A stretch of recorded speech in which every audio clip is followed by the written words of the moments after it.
नमस्कार। प्रादेशिक समाचार के साथ मैं पूनम किरकेट्टा। पहले मुख्य समाचार।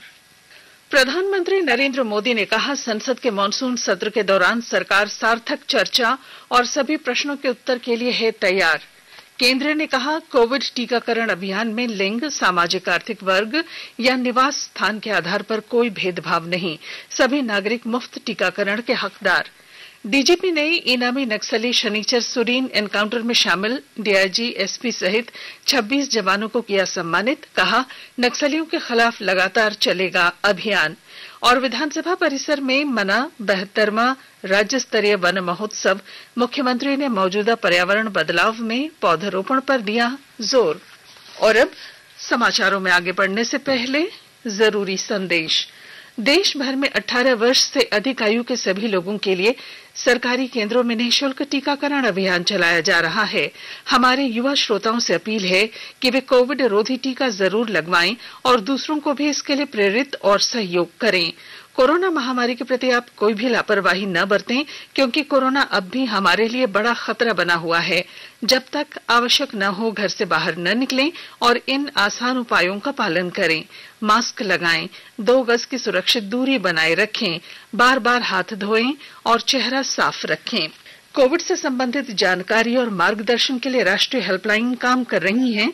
इनके नंबर हैं 011239780046 और 1075। इसके अलावा राज्य हेल्पलाइन नंबर 104 डायल कर समस्या का त्वरित समाधान लिया जा सकता है।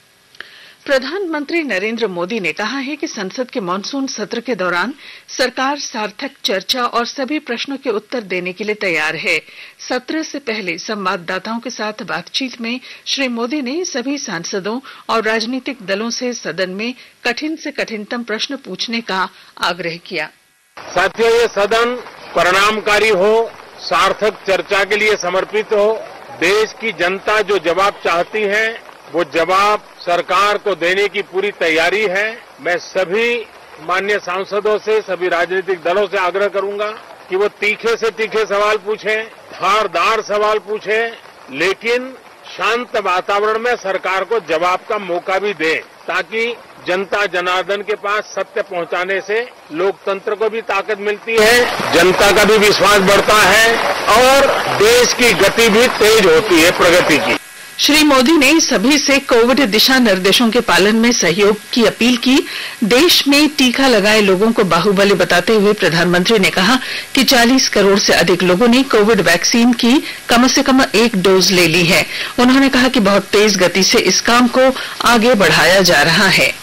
संसद के दोनों सदनों की कार्यवाही कल तक के लिए स्थगित कर दी गई है। भोजन अवकाश के बाद जैसे ही सदन की कार्यवाही शुरू हुई, विपक्षी सदस्यों ने नारेबाजी शुरू की। इसके बाद दोनों सदनों की कार्यवाही 3:30 बजे तक और उसके बाद दिन भर के लिए स्थगित कर दी गई। केंद्र सरकार ने कहा है कि कोविड टीकाकरण अभियान के तहत लिंग, सामाजिक आर्थिक वर्ग या निवास स्थान के आधार पर कोई भेदभाव नहीं किया जाता है। सभी नागरिक मुफ्त टीकाकरण के हकदार हैं।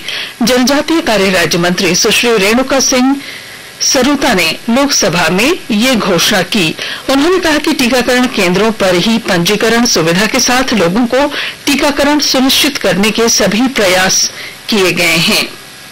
रामगढ़ के गोला प्रखंड स्थित 3 सुदूरवर्ती गांव कोरोना संक्रमण से बिल्कुल मुक्त हैं। कोरोना की पहुंच यहां तक नहीं है, क्योंकि यहां के ग्रामीण सरकार के गाइडलाइन का अक्षरशः पालन कर रहे हैं। विस्तृत ब्यौरे के साथ हमारे रामगढ़ संवाददाता।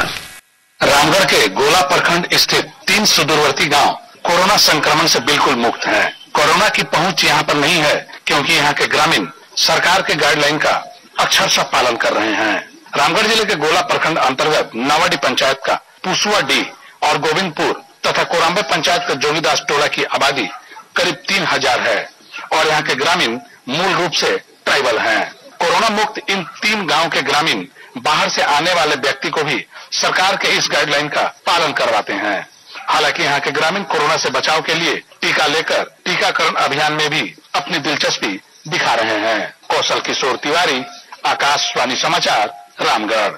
राज्य में आज ब्लैक फंगस का एक और नया मामला सामने आया है। इससे कुल मरीजों की संख्या 159 हो गई है। इनमें 100 मरीजों में ब्लैक फंगस के लक्षण पाए गए, जबकि 59 मरीज संदिग्ध हैं।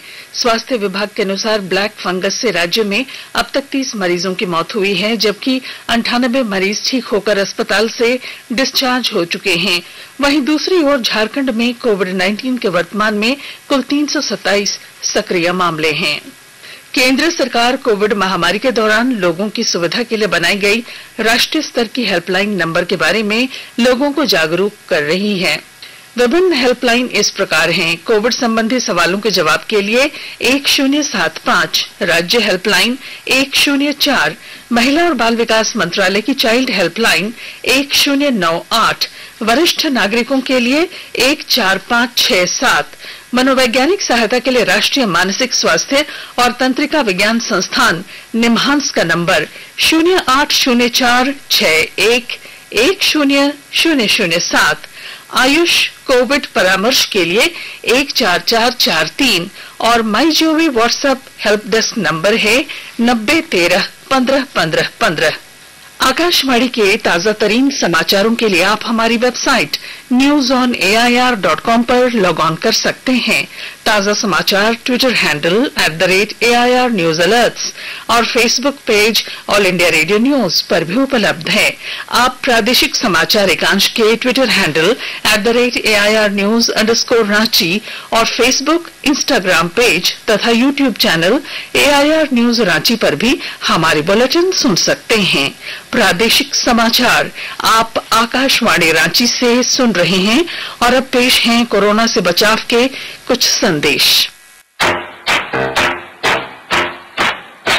चलो मिलकर एक शुरुआत करें, चलो एक फैसला आज करें, मास्क नहीं तो टोकेंगे, कोरोना को रोकेंगे, चलो एक वादा करते हैं, चलो कुछ वादा करते हैं, मास्क नहीं तो टोकेंगे, कोरोना को रोकेंगे। भारत सरकार द्वारा जनहित में जारी। कोविड-19 से बचाव और सुरक्षित रहने के 3 उपाय। मास्क लगाएं, 2 गज दूरी है जरूरी, सुरक्षित दूरी रखें, हाथ और मुंह साफ रखें। प्रादेशिक समाचार में आपका फिर स्वागत है। प्रतिबंधित उग्रवादी संगठन PLFI के इनामी नक्सली सनीचर सुरीन एनकाउंटर में शामिल 26 पुलिस अधिकारियों और जवानों को डीजीपी नीरज सिन्हा ने आज सम्मानित किया। पुलिस मुख्यालय में आयोजित कार्यक्रम में डीजीपी ने रांची रेंज के DIG Pankaj Kamboj, STF DIG Anup Birthare, Khunti SP Ashutosh Shekhar, SIB SP Shivani Tiwari, Latehar SP Prashant Anand सहित 26 पुलिस अधिकारियों और जवानों को प्रशस्ति पत्र देकर सम्मानित किया। डीजीपी ने कहा कि नक्सलियों के खिलाफ लगातार अभियान जारी रहेगा। उन्होंने नक्सलियों से अपील की कि नक्सली हिंसा का रास्ता छोड़कर समाज की मुख्य धारा में लौट आएं। सरकार की आत्मसमर्पण नीति के तहत आत्मसमर्पण और पुनर्वास नीति का लाभ उठाएं। पाकुड़ जिले में जिला खनन पदाधिकारी प्रदीप कुमार साह ने माल पहाड़ी पत्थर औद्योगिक क्षेत्र के सालबोनी मौजा में छापेमारी की। इस दौरान एक पोकलेन जब्त किया गया। साथ ही अवैध उत्खनन में शामिल आरोपी के खिलाफ FIR भी दर्ज की गई। पलामू के चैनपुर थाना क्षेत्र में बाइक सवार 2 अपराधियों ने एक मुर्गा व्यवसायी से 1.5 लाख रुपए की छिनतई की है। व्यवसायी बैंक से पैसे निकालकर घर जा रहा था। उसी दौरान घात लगाए अपराधियों ने उससे पैसों से भरा बैग छीन लिया। पीड़ित ने चैनपुर थाने में मामला दर्ज कराया है। पुलिस मामले की छानबीन कर रही है। राज्य के श्रम एवं नियोजन मंत्री सत्यानंद भोक्ता ने कहा है कि वर्ष 2021 को राज्य सरकार ने नियुक्तियों वाला वर्ष घोषित किया है, लेकिन कोरोना संक्रमण के कारण सरकार की योजनाएं प्रभावित हो रही हैं। कोडरमा में एक निजी कार्यक्रम में शिरकत करने पहुंचे मंत्री ने कहा कि अब धीरे धीरे माहौल ठीक हो रहा है, लेकिन संभावित तीसरी लहर को देखते हुए फिलहाल राज्य सरकार का ध्यान स्वास्थ्य सेवाओं को बेहतर बनाने का है। उन्होंने कहा कि जैसे ही हालात सामान्य होंगे सारे रिक्त पदों को भरा जाएगा, इसके साथ ही रोजगार के क्षेत्र में लोगों को अवसर मिलेंगे। श्री भोक्ता ने कहा कि रोजगार परक शिक्षा से युवाओं को जोड़ा जा रहा है, साथ ही कौशल विकास के तहत युवतियों को सिलाई का प्रशिक्षण देकर उन्हें दक्ष बनाया जा रहा है। देवघर जिले के साइबर थाना में पुलिस ने आज 14 साइबर अपराधियों को गिरफ्तार किया है। साइबर थाने में आयोजित प्रेस वार्ता में मुख्यालय डीएसपी मंगल सिंह जमुदा ने बताया कि एसपी धनंजय कुमार सिंह को मिली गुप्त सूचना के आधार पर छापेमारी की गई और इन लोगों के पास से कई फर्जी पासबुक, एटीएम, सिम और मोबाइल बरामद किए गए। विधानसभा परिसर में आज विधानसभा अध्यक्ष रविंद्र नाथ महतो की अध्यक्षता में 72वां वन महोत्सव आयोजित किया गया, जिसमें बड़े पैमाने पर पौधरोपण किया गया। इस अवसर पर मुख्य अतिथि के रूप में उपस्थित मुख्यमंत्री हेमंत सोरेन ने भी पौधारोपण किया। उन्होंने मौजूदा पर्यावरण बदलाव में वन महोत्सव को सार्थक करने पर बल दिया। हमारे विधानसभा के अध्यक्ष आदरणीय रविंद्रनाथ महतो जी की अध्यक्षता में विधानसभा परिसर में आयोजित किया गया है। बड़े पैमाने पे वृक्षारोपण हुआ, अभी लगे ही हैं लोग, और आज ये जरूरी हो गया है कि वन महोत्सव सिर्फ महोत्सव नहीं बल्कि इसे सार्थक करने की आवश्यकता है। मौजूदा पर्यावरण बदलाव में इसका अत्यंत आवश्यक मानव जीवन के लिए। पाकुड़ जिले में डिग्री कॉलेज परिसर में 72वां वन महोत्सव मनाया गया। वन पर्यावरण एवं जलवायु परिवर्तन विभाग द्वारा आयोजित इस महोत्सव का उद्घाटन राज्य के 20 सूत्री कार्यक्रम कार्यान्वयन समिति के कार्यकारी अध्यक्ष सह महेशपुर विधायक प्रोफेसर स्टीफन मरांडी ने किया। श्री मरांडी ने कॉलेज परिसर में इमारती पौधों का रोपण भी किया। उन्होंने कहा कि वनों की सुरक्षा से ही मानव जीवन सुरक्षित होगा। उन्होंने साल के पौधों का रोपण किए जाने पर भी बल दिया। वहीं उपायुक्त वरुण रंजन ने कहा कि जिले में दीदी बगिया और मनरेगा के कार्यों में पौधारोपण को विशेष महत्व दिया जाएगा। पश्चिमी सिंहभूम जिले में डिजिटल असमानता दूर करने के उद्देश्य से जिला पुलिस द्वारा असमर्थ छात्र छात्राओं के बीच इलेक्ट्रॉनिक गैजेट्स का वितरण किया गया। विभिन्न थानों में खोले गए उपकरण बैंकों के माध्यम से पिछले कुछ दिनों से खराब और पुराने इलेक्ट्रॉनिक्स गैजेट्स, जिसमें लैपटॉप, मोबाइल और अन्य उपकरण शामिल हैं, लोगों की स्वेच्छा से प्राप्त किए जा रहे हैं। इन्हीं में से कुछ गैजेट्स आज जरूरतमंद विद्यार्थियों को दिए गए। पुलिस अधीक्षक अजय लिंडा ने बताया कि सामाजिक पुलिसिंग के तहत डीजीपी के निर्देश पर यह प्रयास किया जा रहा है।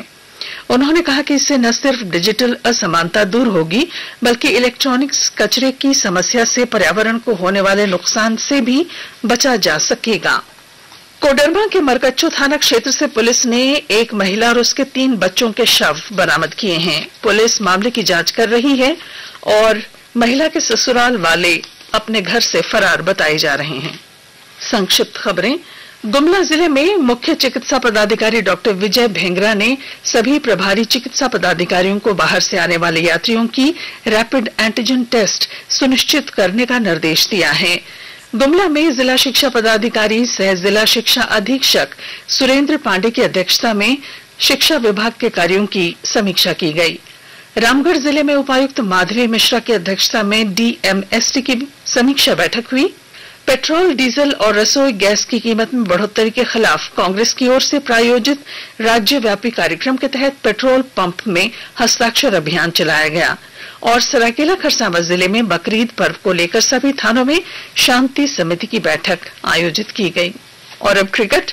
कोलंबो में पहले एक दिवसीय क्रिकेट मैच में भारत ने मेजबान श्रीलंका को 7 विकेट से हराकर 3 मैचों की श्रृंखला 1-0 से बढ़त बनाकर कर ली है। भारत ने 80 गेंद बाकी रहते 263 रनों का लक्ष्य हासिल किया। भारत के लिए कप्तान शिखर धवन ने नाबाद 86 रन बनाए। इससे पहले श्रीलंका ने 50 ओवर में 9 विकेट पर 262 रन बनाए थे। दूसरा मैच कल खेला जाएगा। और अब अंत में मुख्य समाचार। प्रधानमंत्री नरेंद्र मोदी ने कहा, संसद के मॉनसून सत्र के दौरान सरकार सार्थक चर्चा और सभी प्रश्नों के उत्तर के लिए है तैयार। केंद्र ने कहा, कोविड टीकाकरण अभियान में लिंग, सामाजिक आर्थिक वर्ग या निवास स्थान के आधार पर कोई भेदभाव नहीं।